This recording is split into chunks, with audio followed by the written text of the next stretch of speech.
Hey hi hello welcome to my channel be aware by Sabi Khan. मैं आपका दोस्त सबी खान बी अवेयर चैनल से और संध्या दिव्य क्रांति का मैं मुंबई सब एडिटर हेड आज आपके बीच में आया हूं कुछ एक इम्पोर्टेंट मुद्दे लेकर, जिस पर आपको मालूम पड़ेगा कि हमारे बीएमसी जो मुंबई महानगर पालिका है उसमें किस तरीके के काम हो रहे हैं और क्या हो रहा है। मैं आज आप सबकी नजर में लाऊंगा सरकारी नौकरों की हुकुमशाही। जी हाँ, आप सही सुन रहे हैं, सरकारी नौकरों की हुकुमशाही। तो मैं आज आपके बीच में लेकर आया हूं एल वार्ड कुर्ला वेस्ट के कुछ मुद्दे जिसपे आपको समझना बहुत जरूरी है कि क्या चल रहा है। तो मैं आज आता हूं पहले इसी मुद्दे पर कि एल वार्ड में सब इंजीनियर के पोस्ट पे है अभी भी मिस्टर निवेदन भीमराव टोरने साहब। तो इनका जो सस्पेंशन ऑर्डर था वो ऑर्डर 11 नवंबर 2021 को इशू हुआ था। इस वक्त मेरे हाथ में उन्हीं का हाई कोर्ट का पिटीशन है, ये मैं साथ में अपने वीडियो में अटैच करूंगा। मैं उसका नंबर भी बता देता हूं कि जो उन्होंने writ petition number 4185 of 2022 with इसके साथ में इंटरिम एप्लीकेशन नंबर 1708 ऑफ 2022। तो ये मिस्टर निवेदन भीमराव टोरने जो कि पिटिशनर थे, उन्होंने खुद Mumbai corporation of greater Mumbai और अदर्स के नाम पे ये केस किया था उनके सस्पेंशन ऑर्डर को रिवोक करने के। ये जो सस्पेंशन ऑर्डर मिस्टर निवेदन भीमराव टोरने को दिया गया था उसका प्राइमा फेसी ये था कि जिस हिसाब से उन्होंने खुद ने अपनी पिटीशन में लिखा है कि suspension that prima facie the petitioner was found to have committed serious misconduct, negligence and irregularity.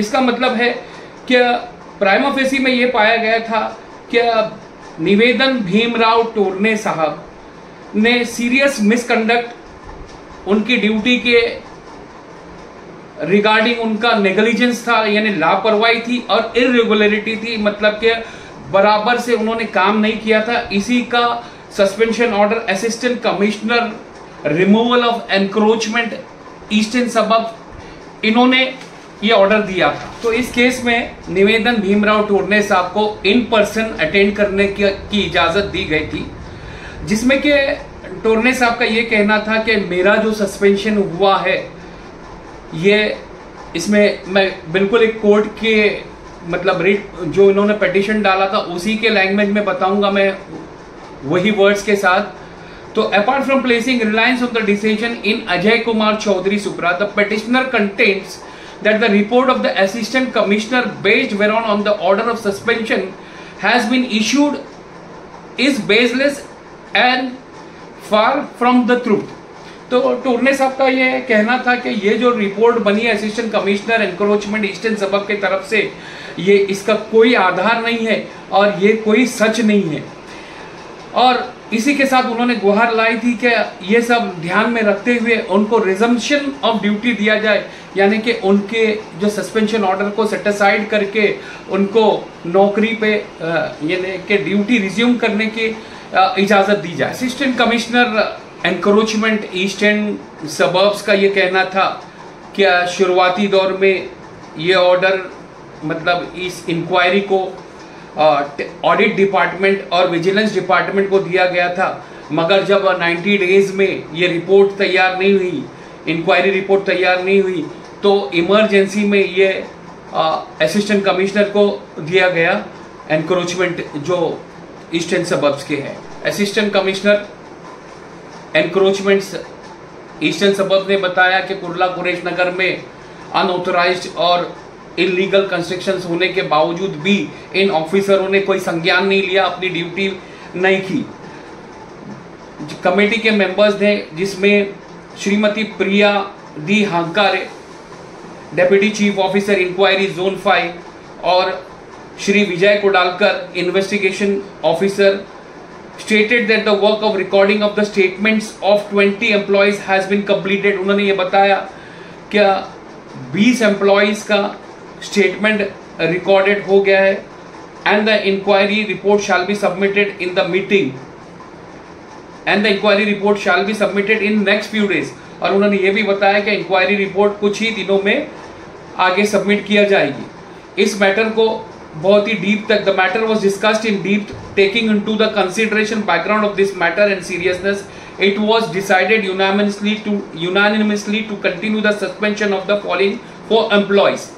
इसका मतलब ये है कि इस मैटर को तह तक स्टडी करने के बाद में, इस मैटर का बैकग्राउंड और पूरी सच्चाई जानने के बाद में ये डिसाइड हुआ था, सबका एक सुर में ये डिसाइड हुआ था कि the suspension of the following 4 employees till further orders. 4 employees को सस्पेंशन दिया गया था, जिसमें नंबर 1 पे थे Shri Chandrakant Babu Shende, designated officer cum executive engineer building and factories L ward, Shri Sagar Shantilal Karpe, assistant engineer civil buildings and factories L ward, Shri Parveen Bharat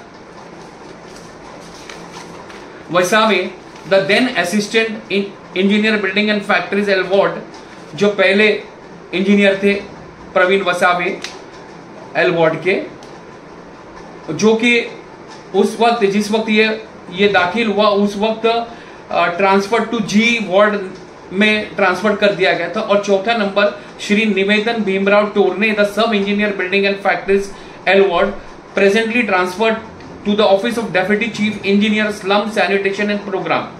तो जिस वक्त ये इन्होंने रिपोर्ट सबमिट की थी उसमें साफ साफ बताया गया था कि श्री निवेदन भीमराव टोरने का भी ट्रांसफर कर दिया गया था deputy chief engineer slum sanitation programme के डिपार्टमेंट में। कमेटी का ये डिसीजन हुआ था कि इन लोगों का सस्पेंशन जो है फर्दर नेक्स्ट ऑर्डर आने तक के सस्पेंशन रहेगा और preliminary inquiry in this matter should be completed at the earliest, यानी कि प्रिलिमिनरी जो इंक्वायरी है जल्द से जल्द कंप्लीट की जाएगी। And the memorandum of disciplinary action against these employees, जो डिसिप्लिनरी एक्शन का मेमोरेंडम है इन एम्प्लॉयज के खिलाफ, और chargesheet should be filed till 25/5/2022। तो इसमें ये डिसाइड हो गया था कि चार्जशीट 25/5/2022 तक के इनको मतलब सबमिट कर दी जाए। कमेटी को यह पूछा गया था कि क्या पेटिशनर ने यानी निवेदन भीमराव टोरने ने has submitted his written statement of defense after receiving the charge sheet। क्या भीमराव टोरने ने रिटर्न स्टेटमेंट चार्जशीट मिलने के बाद में दाखिल किया? तो कमेटी का आंसर नेगेटिव में था। मतलब ये था कि उन्होंने कहा कि उन्होंने कोई मतलब रिटर्न स्टेटमेंट दाखिल नहीं किया। क्यों? कि टोरने साहब के कहने के हिसाब से according to the charges was absolutely false and based. उनके हिसाब से उनका ये कहना था कि जो चार्जेस मुझ पर लगे हैं वो झूठे और बेबुनियाद है और without being made to participate in the inquiry, बगैर मुझे मतलब इंक्वायरी में बुलाए हुए we should not decide the point of validity of the chargesheet. तो उनका ये कहना था कि बगैर मुझे इंक्वायरी में बुलाए हुए चार्जशीट जो है वैलिडिटी है करके ये डिसाइड नहीं करना चाहिए। आगे रिव्यू कमेटी में ये डिसाइड हुआ था, जो मैं हुर्फ ये मेरा कहना नहीं है, जो कोर्ट में जो सबमिशन किया गया है उसके हिसाब से कोर्ट में जो डायरेक्शंस हुए हैं उसी के हिसाब से मैं बता रहा हूँ। आगे रिव्यू कमेटी में it was decided by the review committee to extend the period of suspension for certain reason. Review committee ने सस्पेंशन का पीरियड आगे बढ़ाया था और कुछ रीजंस थे उसमें आगे बढ़ाने के। One of them is that the chargesheet will be issued upon completion of the preliminary inquiry. के चार्जशीट दाखिल मतलब चार्जशीट सर्व कर दी जाएगी एक बार प्रिलिमिनरी इंक्वायरी होने के बाद में। जैसे कि इस मैटर में निवेदन भीमराव टोरने साहब खुद इन पर्सन अटेंड हुए थे, तो उसमें कोर्ट ने ये कहा था क्या निवेदन भीमराव टोरने साहब को मतलब हमको एड्रेस करने के लिए he is not very much trend. तो जिस उनके हूबहू स्टेटमेंट ही मैं पढ़ के बताता हूँ। But that as it may seems the petitioner appeared in person and seem to us not to have the necessary legal training to address. यानी कोर्ट का बोलना ये था कि नेसेसरी ट्रेनिंग नहीं है कोर्ट को एड्रेस करने के लिए भीमराव टोरने साहब के पास। तो we thought it appropriate to request mister Sanjay Sanghvi, senior learned advocate to address us on behalf of the petitioner.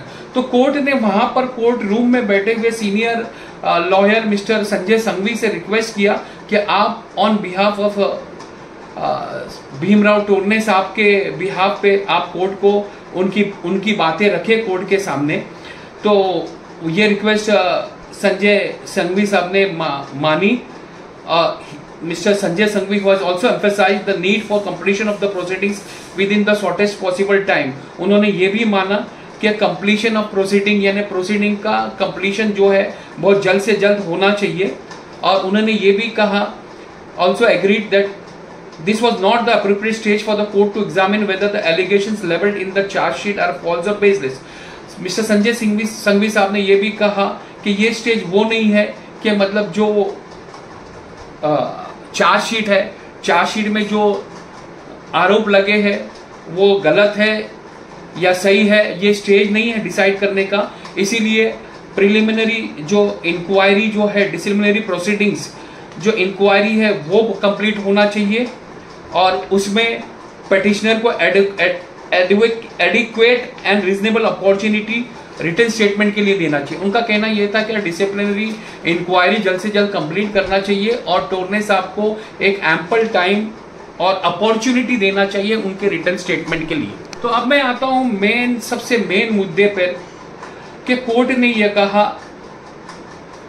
कि bearing in mind the statement of law in Prem Nath Bali supra, एक उन्होंने हवाला दिया, and all other attendant facts and circumstances को देखते हुए it is considered proper to direct the disciplinary authority of the petitioner to proceed to conclude the disciplinary proceedings in the manner that we propose to indicate.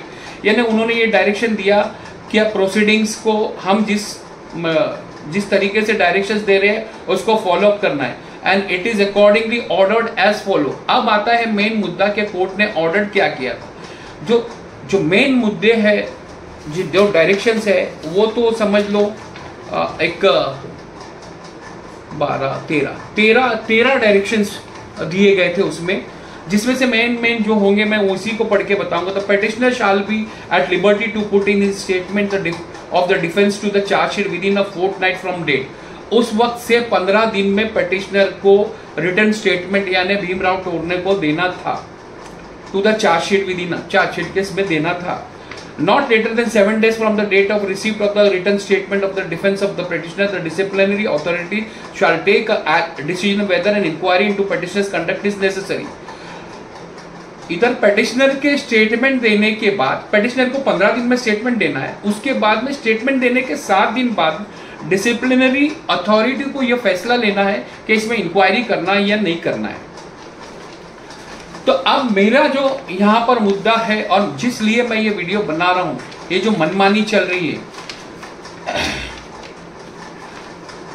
इसमें जो मनमानी चल रही है, इनको पेटिशनर को जो स्टेटमेंट देने बोला गया था और जिसके ऊपर इंक्वायरी आगे करनी है नहीं करनी है, उस स्टेटमेंट में टोरने साहब ने ऐसा क्या दे दिया कमेटी में, इंक्वायरी में, क्या वो फिर से ड्यूटी पे आ गए।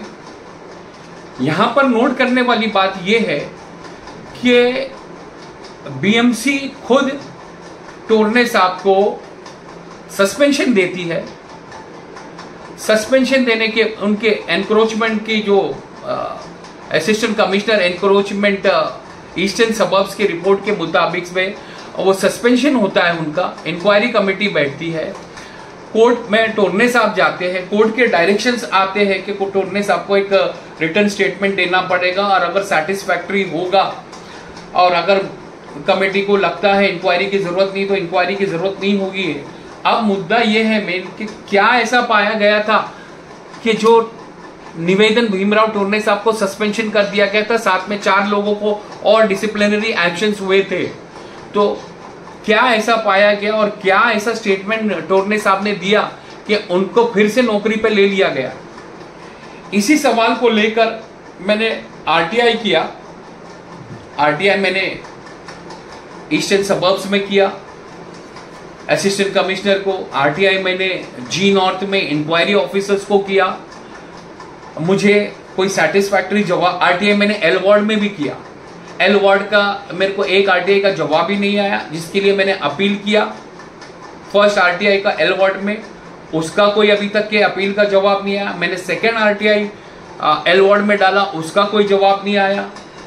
ईस्टर्न सबर्ब्स में जो असिस्टेंट कमिश्नर को आरटीआई दिया, वो आरटीआई का कुछ पार्ट इन्होंने डायरेक्ट किया एल वार्ड को कि वहां से जवाब मिलेगा, कुछ पार्ट डाइवर्ट किया इन्होंने जी नॉर्थ को, वहां से जवाब मिलेगा। जी नॉर्थ से मुझे सेटिस्फैक्टरी जवाब नहीं मिला। उनका कहना यह है कि व्यक्तित्व माहिती है, ये पर्सनल माहिती है, इसलिए हम आपको जवाब नहीं दे सकते।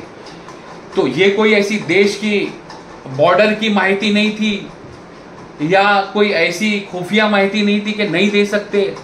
कहीं ना कहीं जी नॉर्थ भी और इंक्वायरी डिपार्टमेंट में अपने आप को बचाने में लगा है कि मुझे ये जानना है कि टूर्ने साहब ने क्या रिप्लाई दिया और अभी तक की इंक्वायरी चल रही है या नहीं चल रही है, बंद कर दी गई है। उनका जी नॉर्थ का भी मैंने अपील किया हूँ सातोडेकर साहब के यहाँ पर, जो हेड ऑफिस बीएमसी में बैठते हैं, चीफ इंक्वायरी ऑफिसर, उनके पास में भी गया।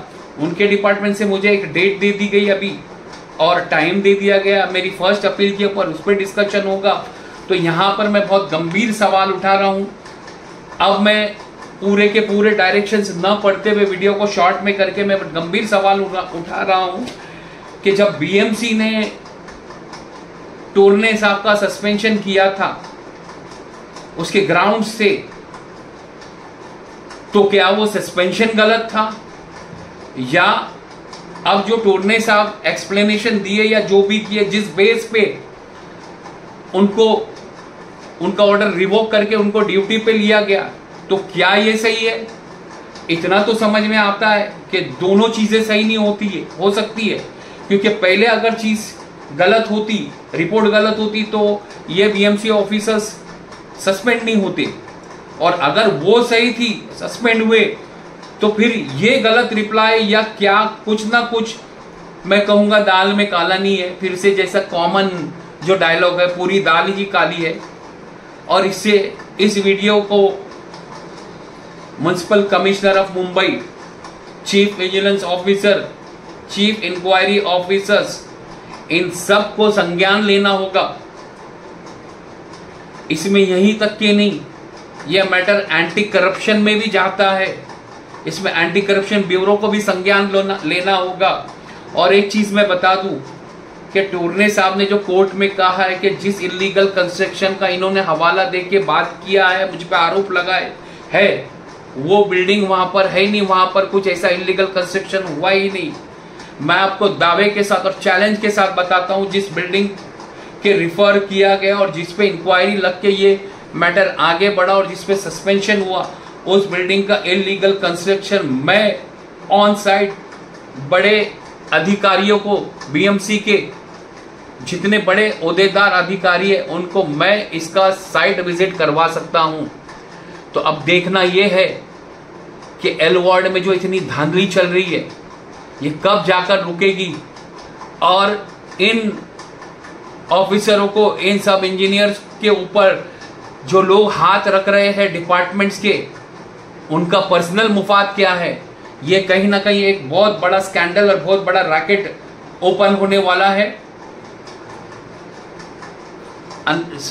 अन्याय के लिए, न्याय के लिए देर हो सकती है, मगर न्याय मिलता है। ये हमारी भारत का कॉन्स्टिट्यूशन है और मुझे पूरे भारत के कॉन्स्टिट्यूशन पे भरोसा है।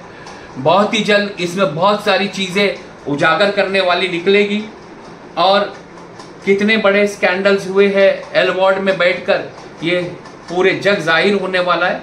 आज के लिए बस इतना ही। टेक्निकल बातें बहुत है मेरे पास कहने के लिए, as per the court papers technical बातें बहुत है, लेकिन ये वीडियो बहुत ज़्यादा लेंथी हो जाएगा, इसलिए मैं ये वीडियो को यहीं ख़त्म करता हूँ। और जिन लोगों को भी मुझ पे इसमें टेक्निकल पे कुछ पूछना है, वो मुझे पर्सनली कॉल करके, मुझे पर्सनली कांटेक्ट करके पूछ सकते हैं। और यहाँ मैं एक बात बीएमसी अधिकारी को सबको बता दूं, ये मेरे एलिगेशंस नहीं है, ये मेरे पर्सनल एलिगेशंस नहीं है। This is what I am talking to about your submission in the court and BMC submission in the court. मैं जिस टॉपिक पे बात कर रहा हूं वो टॉपिक मैं एलिगेशंस नहीं लगा रहा हूं, ये आप लोग ने जो बीएमसी वालों ने जो कोर्ट में लिख कर दिया है, पिटिशनर जी ने लिख कर दिया है, बीएमसी अथॉरिटी ने जो लिख कर दी, मैंने टोटली 100% उसी पे बात किया हूं। तो आज के लिए बस इतना ही। मेरे वीडियो को ज़्यादा से ज़्यादा शेयर कीजिए, लाइक कीजिए, सब्सक्राइब कीजिए। मैं तब बोलता हूं लाइक और सब्सक्राइब करने जब अगर मेरे मैटर में आपको सच्चाई लगती है और आपको लगता है कि इसी तरीके के मुद्दे आना चाहिए, करप्शन खत्म होना चाहिए कंट्री से, तो आपको आवाम को साथ देना होगा। साथ सिर्फ इतना देना है, तुम खुलकर मत आओ मेरे साथ लड़ाई लड़ने में, सिर्फ चैनल को मेरे सब्सक्राइब करो और शेयर करो, ज़्यादा से ज़्यादा जहां तक हो सकता है शेयर करो। यही एक आपका मुझे साथ मिलेगा। आज के लिए बस इतना ही। जय हिंद, जय महाराष्ट्र।